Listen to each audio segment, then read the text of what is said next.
Susugod ka ba sa mga bena? Josephine, huwag mo nang gawin yan. Jo! Ano ba? Narinig mo ba ako? Kapag pinatay mo si Bettina, may ipit ka lang. Lalo lang madadagdagan yung kaso mo. Maawa ka naman sa sarili mo. I don't care anymore. Sira na ang buhay ko.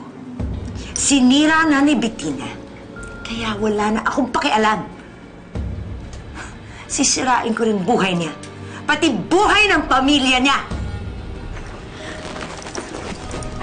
Leave me alone! Kung ayaw mo pati ikaw madamay. Concern lang naman ako eh. Tigilan mo ako. Alam mo, baliw ka ni!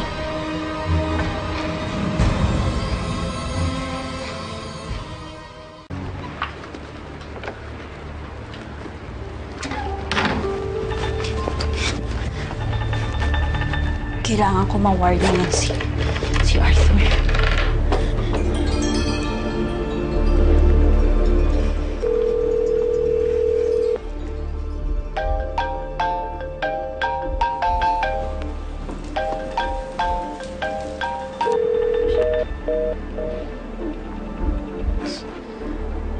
Tama bang patayan akong telepono?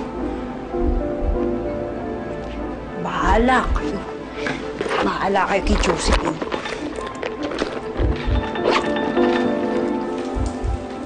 Sino yan? Si Vanessa, mukhang manggugulo na naman si Josephine.